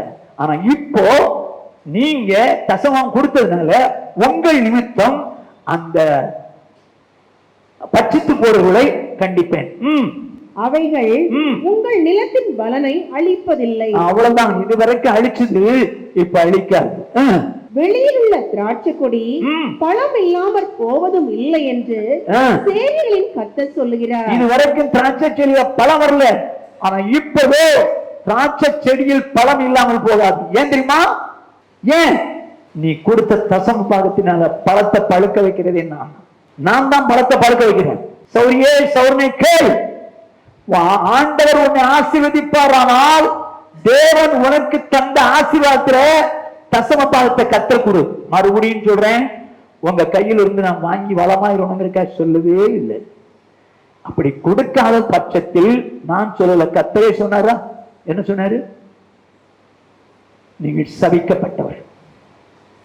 எத்தனை பேர் ஒரிஜினல் வருமானத்துல தசமா கொடுக்குறேன், ஏதோ ஒண்ணு பாஸ்டர் கையில கொடுத்துட்டு போயிட்டே இருப்போம். கொடு, எனக்கு என்ன, எனக்கு ஒன்னும் அவசியம் இல்லை. ஆனால் என் தேவனுக்கு கொடுக்கணும்னா தசம்பாகத்தை கர்த்தர் அறிந்திருக்கிறார், அவருக்கு கொடுக்கிறேன் அப்படின்னு சொல்லி உணர்வோடு கூட கர்த்தர் தந்த ஆசீர்வாதத்தை தசமாக கொடு. இவ்வளவு பிடிமானம் பிடிச்சிட்டாங்க, அதுல மீதி உள்ள தர்றேன் அப்படியா? அப்பொழுது எல்லா ஜாதிகளும் உங்களை பாக்கியவான்கள் என்பார்கள். அப்பொழுது எல்லா ஜாதிகளும் உங்களை, எல்லா ஜாதிகளும் உங்களை பாக்கியவான்கள் ஏன் சொல்றாங்க? அந்த அளவுக்கு கர்த்தர் பாக்கியத்தை கொடுத்தாரு, ஆசீர்வாதத்தை கொடுத்தாரு. எல்லாருமே சொல்லுவாங்க அவங்க பாக்கியவதி, அவங்க பாக்கியவான். ஏன் தெரியுமா? இவங்க அன்னைக்கு எப்படியோ இருந்தாங்க, குடிசையில் இருந்தாங்க, இன்னைக்கு கர்த்தர் ஆசீர்வதிச்சு இப்படி மேல வந்திருக்கிறேன். அவங்க பாக்கியவாங்க, பாக்கியவதி. எதனால நீ பாக்கியவான் பாக்கியவதியா மாறணும் தெரியுமா? கர்த்தருக்கு கொடுத்ததுனால, காணிக்கை தசமா கொடுத்ததுனால. ஐயா இப்படின்னு சொல்றேன், இதுவரைக்கும் தசம்பாதத்தை பற்றி நம்ம சபையில ஏதாவது பேசணும்னு கேளுங்க. இதுவரைக்கும் நான் பேசுறதில்லை. ஆனால் உங்கள் சாபம் ஆஸ்வாமா மாறணும் என்பதற்காக கர்த்தருடைய வார்த்தை மட்டும் பேசுறேன். இப்போ உடனே நீங்க சொல்லுவாங்க, இது நியாயப்பிரமாணத்தில் உள்ளது. நோ, நியாயப்பிரமாணத்தில் உள்ளது தானே, ஆபிரகாம் காலத்தில் உள்ளதுங்க. ஆபிரகாம் தசமா கொடுத்தானா? தனக்கு உண்டான எல்லாவற்றிலும் தசமா கொடுத்தான். யாரு கொடுத்தான்? மெல்கிசேதேக்குன்னு சொல்லி ஆசாரியனுக்கு அப்பமும் திராட்சை ரசமும் கொடுத்த மெல்கிசேதேக்கு ஆசாரியனுக்கு கொடுத்தார். ஊழியக்காரனுக்கு கொடுக்கணுங்க. சரி, இப்ப பாயிண்ட் பார்ப்போம். இப்போ பழைய ஏற்பாட்டுல சொல்லப்பட்டது புதிய ஏற்பாட்டுல சொல்லப்படல அப்படின்னு பலர் வாதிப்பாங்க. யார் வாதிப்பாங்க தெரியுமா? சம்பளம் வாங்கி ஊழியம் செய்றேன், இல்லைன்னா எவாஞ்சலிஸ்ட், இவங்க தான் சொல்லுவாங்க அதெல்லாம் கொடுக்க வேண்டியது இல்லை அப்படின்னு சொல்லி. நான் இயேசு சொன்னது சொல்றேன். இயேசு சொல்லவே இல்லைன்னு, இயேசு சொன்னாரா இல்லையா பார்ப்போம். மத்தேயு சுவிசேஷம் 23வது அதிகாரம் 23வது வசனம். மாயக்காரராகிய வேதபாரகரே, பரிசேயரே, உங்களுக்கு ஐயோ! நீங்கள் ஒர்த்தலாமிலும் வெந்தயத்திலும் சீரகத்திலும் தசமபாகம் செலுத்தி. ஒரு நிமிஷம், ஒர்த்தலாம்ங்கிறது ஒரு பயிர் வகைகள் உள்ளது. ஒர்த்தலாமிலும் வெந்தயத்திலும் சீரகத்திலும் தசமபாகம் செலுத்துறீங்க. சரிதானா? யாருக்கு சொல்றாரு? வேதபாரகருக்கும் பரிசேயருக்கும் சொல்றாரு. செலுத்தி நியாயப்பிரமாணத்தில் கற்பித்திருக்கிற விசேஷித்தவைகளாகிய நீதியையும் இரக்கத்தையும் விசுவாசத்தையும் விட்டு விட்டீர்கள். என்ன சொல்றாரு? எப்பா இதுக்கெல்லாம் தசமபாகம் கொடுக்குறீங்க, ஓகே, தட் இஸ் ரைட். ஆனால் நியாயப்பிரமாணத்தில் கற்பித்திருக்கிற விசேஷித்தவைகளாகிய நீதியையும் இரக்கத்தையும் விசுவாசத்தையும் விட்டு விட்டீர்கள். எதை விட்டுட்டாங்க? தசமபாகம் கொடுத்துட்டாங்களா? தசமபாகம் கொடுத்துட்டாங்களா? எதை விட்டுட்டாங்க? நீதி இரக்கம், விசுவாசத்தை விட்டாங்க. சரி, இப்ப இயேசு என்ன சொல்றாரு பாருங்க. இவைகளையும் செய்ய வேண்டும், இவைகளையும் செய்ய வேண்டும், அவைகளையும் விடாதிருக்க வேண்டுமே. எவைகளையும் செய்ய வேண்டும், எவைகளையும் விடாதிருக்க வேண்டும். இவைகளையும் செய்ய வேண்டும், அவைகளையும் எவைகளை செய்ய வேண்டும்? தசம பாகத்தையும் கொடுத்துரு, நீதி, இரக்கத்தையும் விசுவாசத்தையும் காத்துது. இப்ப இது பெருசு இல்லை அப்படின்னா அவர் சொல்லியிருக்க மாட்டார். தசமம் பெருசு இல்லைன்னா அது பெருசு இல்லை, இப்ப விசுவாசமும் இரக்கமும் நீதியும் தான் பெருசு, அது பண்ணு அப்படின்னு சொல்லியிருக்கலாம். இல்ல, இதையும் செய்ய வேண்டும், அதையும் விடாதிருக்க வேண்டும். ஆனா ரெண்டும் செய்ய சொன்னவர் இயேசு. இப்ப கவனமா கவனிச்சுங்க. இப்போ நிறைய பேர் சொல்லுவாங்க, இது யாருக்கு சொல்லப்பட்டது? வேதபாரகருக்கும் பரிசேயருக்கும், பழைய ஏற்பாட்டில் உள்ளவங்களுக்கு. நான் என்ன சொல்றேன்னா, அவங்களுக்கு தான் சொல்லப்பட்டது. அப்படின்னா இப்போ அதே அதிகாரம் 25 வாசிங்க. மாயக்காரராகிய வேதபாரகரே, இப்ப 23லயே மாயக்காரராகிய வேதபாரகரே பரிசேயர் தான் சொல்றாரு. 25லயே மாயக்காரராகிய வேதபாரகரே பரிசேயர் தான் சொல்றாரு. உங்களுக்கு ஐயோ, ஐயோ, போஜனமான பாத்திரங்களின் வெளிப்புறத்தை சுத்தமாக்குகிறீர்கள், உட்புறத்திலோ அவைகள் கொள்ளையினாலும் அநீதத்தினாலும் நிறைந்திருக்கிறது. குருடனான பரிசேயனே, போஜனமான பாத்திரங்களின் வெளிப்புறம் சுத்தமாகும்படி அவைகளின் உட்புறத்தை முதலாவது சுத்தமாக்கு. போதுங்க. என்ன சொல்றாரு? வெளிப்புறத்தை சுத்தமாக்குற, உள்புறத்தை சுத்தமாக்குன்னு சொல்லு. இது யாருக்கு சொல்லப்பட்டது? நமக்கு இல்லையே, நமக்கு இல்ல. வெளிப்புறம் எப்படி வேணாலும் இருக்கலாம், உள்புறமும் எப்படி வேணாலும் இருக்கலாம் போலாமா? வேதம் சொல்லுது, வெளிப்புறத்தை சுத்தம் பண்றியே, உள்புறத்தை சுத்தம் பண்ண சொன்னது யாருக்கு? பரிசே இருக்கும், சதுசே இருக்கும். அப்படின்னா அதை நான் பிரசன்ட் பண்ணக்கூடாதா?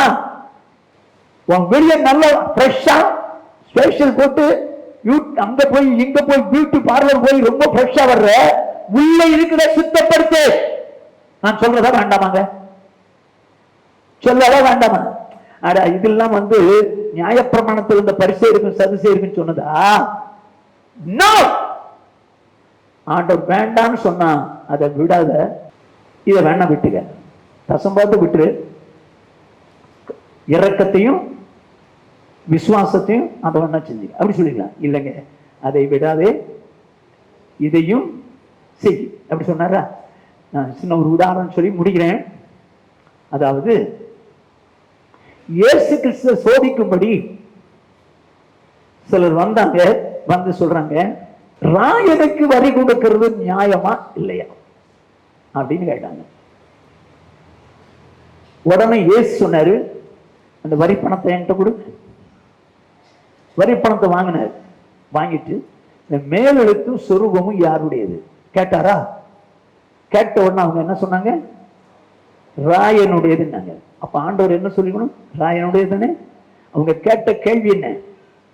ராயனுக்கு வரி கொடுக்கிறது நியாயமா? இப்ப ராயனுடையது கண்டுபிடிச்சாச்சு. நீ ராயனுடைய ராயனுக்கு கொடுத்திருப்பா அப்படின்னு மட்டும் சொல்லி இருக்கலாம் அல்லவா? என்ன சொல்றாரு? ராயனுடைய ராயனுக்கும்.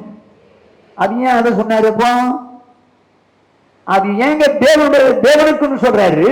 தேவனுடையது என்னது? தசம பாகம் எல்லாம் கர்த்தருடையது. ராயனுடையது ராயனுக்கு கொடுத்துரு, அதோட நிறுத்தல. ஆனா தேவனுடையது தேவனுக்கு கொடு. இன்னைக்கு ஒருவேளை நீ தசம பாகம் கொடுக்காதிருந்தால் சாபம் வரலாம். வேதத்தின்படி வரலாம். இது ஒன்ன குத்துறதுக்காக சொல்லதில்லை, உன் சாபத்தை ஆஸ்வாம மாத்திரக்காக சொன்ன. உன் சாபத்தை ஆஸ்வாம மாத்திரக்கு சொன்ன. ஆண்டவரே, என் சாபம் ஆஸ்வாமம் மாறும்படிக்கு நான் வாழ விரும்புகிறேன். அப்படி வாழ விரும்பினால் ரட்சிக்கப்படாதவன் ரட்சிக்கப்படணும். இரண்டாவது, விசுவாசி என்ன செய்யணும்? ஆண்டவர் அன்பு கூர்ந்து சாபத்தை ஆஸ்வாமம் மாற்றணும். ஆண்டவர் அன்பு கூறணும்னா நம்ம அன்பு கூறணும். நம்ம அன்பு கூறணும் என்ன செய்யணும்? தீமையை வெறுக்கணும், வசனத்தின்படி வாழும். இந்த அனுபவத்தோடு இருந்தா சாபம் ஆஸ்வாமா மாறும். மூன்றாவது, சபை கூடி வருதலை விடக்கூடாது. சபை கூடி வந்தால் ஆசீர்வாதம். கூடி வரலன்னா, சபைக்கு வரலன்னா ஆசீர்வாதம் அவுட். அவுட். 3. 4, தசம பாகத்தில் காணிக்கையை ஏமாத்தினீங்கன்னா சபிக்கப்பட்டவர்கள். அதை தேவனுக்கு செலுத்துங்க, ராயனுக்குரியது ராமனுக்கு செலுத்துங்க. உங்களை கெஞ்சி கேட்கிறேங்க, உங்க பணத்தை நான் நேசிக்கல, உங்களை நேசிக்கிறேன். ஆனால் நீங்கள் ஆசுவாமா இருக்க வேண்டும் என்பதற்காக இந்த வார்த்தைகளை சொல்லுகிறேன். இந்த வார்த்தைகளை உங்களுக்கு சொல்லுகிறேன். சபிக்கப்பட்டவளாய் மாறிவிடாதீர்கள். தசம பாகத்தை காணிக்கை ஆசாரியன் இடத்துல செலுத்துங்க. காணிக்கை பெட்டியில போடுங்க. தசம பாகம் என்ன செய்யணும்? கையில கொடுக்கணும்னு இருக்கு. ஆசாரியன் கையில கொடுக்கணும். ரைட். இப்போ நம்ம சாப ஆசுவாமா மாற முடியுமா? சாப ஆசுவாமா மாற முடியுமா? ஆசுவாமா மாறுறதுக்கு என்ன செய்யணும்? ரட்சிக்கப்பட்டவங்க. அடுத்தது ஆண்டவர் மேல அன்பு கூறணும். அன்பு கூறணும், தீமை வெறுத்தணும், வசந்தபடி வாழணும். தசம பாகம் காணிக்கையும் செலுத்தணும். இது கர்த்தரால் உண்டானது. ஆண்டவரே, நான் இதை கொடுக்காம ஏமாத்திட்டேன்னா வஞ்சிக்கிறவனாய் இருப்பேன். உண்மை வஞ்சித்தால் சபிக்கப்பட்டவனாய் மாறிவிடுவேன். எல்லாரும் என்ன ஆண்டவரே பாக்கியவன் என்று சொல்லுகிற அளவுக்கு என் வாழ்க்கையில மாறுபடி தசம பாகத்தை காணிக்கையும் கொடுக்க அர்ப்பணிக்கிறேன். என்னை ஒப்பு கொடுக்குற ஆண்டவரே, நான் சொல்றேன், சிலர் என்கிட்ட தசம்பாகம் கொடுப்பாங்க. நான் அவங்களெல்லாம் குறையே சொல்லலை. ஆனால் கர்த்தர் உங்களுக்கு கொடுத்த ஆசீர்வாதத்துல தசம்பாகம் கொடுக்கணும். அவ்வளவுதான். எல்லாரும் முழங்கால் படி இல்லைம்மா, ஆண்டவர்கிட்ட சொல்லாம, ஆண்டவரே என் சாபம் ஆசுவாமா மாறும். ஆபிரகாமை கர்த்தர் சகல விதத்திலும் ஆசீர்வதித்தார் என்று இருக்கிறது. ஆண்டவரே, நான் என் குடும்பத்திலே சாபத்தை பார்க்கிறேன், என் சரீரத்திலே சாபத்தை பார்க்கிறேன். தீராத வியாதி, என் பணம் விரயமாகுது, தேவையில்லாம மருந்து கிடைக்கும் டாக்டர் போது, ஐயோ என் வாழ்க்கையில பலவிதமான சாபம் என்றைக்கு மாறும் என்று சொல்லி எண்ணி வாஞ்சித்து கதறிக்கொண்டிருந்தாயே சௌரனே சௌரியே, தேவன் உன்னை நேசித்து சாபத்தை ஆசுவாமா மாற்றுவதற்கு வழியை சொன்னார். ஆண்டவரே, என்னை மனப்பூர்வமாய் ஒப்பு கொடுக்கிறேன். என் வாழ்க்கையின் சாபம் ஆசீர்வாதமாய் மாறும்படிக்கு நான் அப்படியே வாழ என்னை மனப்பூர்வமாய் ஒப்பு கொடுக்கிறேன். ஆண்டவரே, நீ ரட்சிக்கப்படாதிருந்தால் ஆண்டவரே நான் ரட்சிக்கப்படுகிறேன். எனக்கு இந்த பாவமான வாழ்க்கை வேண்டாம், என்னை பாவத்தின் விளக்குங்க, நான் மனம் திரும்பி ஞானசம் எடுக்க என்ன ஒப்பு கொடுக்கிறேன். சொல்லு. இரக்கமுள்ள தேவனே, எங்கள் சபையை நேசித்தீர். சாபத்தை ஆசுவாமாய் மாற்றுகிற கர்த்தர் என்கிற தலைப்பின் கீழே எங்கள் சபையை நேசித்து நீர் தந்த விலை மதிக்க முடியாத வசனங்களுக்காக கோடா கோடி ஸ்தோத்திரம். எங்கள் சபைக்குள்ள ஒருவர் கூட சபிக்கப்பட்டவரா இருக்க கூடாது. ஆண்டவரே, மரத்திலே தூக்கப்பட்டவன் எவனும் சபிக்கப்பட்டவன் என்று எழுதியிருக்கிறபடி கிறிஸ்து நமக்காக சாபமாக்கி நியாயப்பிரமாணத்தின் சாபத்திற்கு நம்ம நீங்களாக்கி மீட்டுக் கொண்டார்கள் இருக்குது. நான் எங்களுடைய சாபத்தை மீட்கும்படிக்கு நீ சிலுவையிலே ரத்தம் சிந்தி எங்களை மனப்பூர்வமாக ஒப்பு கொடுக்கிறோம். எங்கள் சாபத்துக்கு காரணமான காரியங்கள் என்னன்னு புரிய வச்சுங்க, சாபம் எப்படி நீங்கன்னு புரிய வச்சுங்க. நாங்க அப்படி வாழ என்னையும் எங்களையும் சபையை ஒப்பு கொடுக்கிறோம். தேவனே, எல்லா ஜனங்களும் எங்களை பாக்கியவன் என்று சொல்லும்படி நாங்கள் ஆசீர்வதிக்கப்பட்டவர்களாக, உம்மால் ஆசீர்வதிக்கப்பட்டவர்களாக வாழ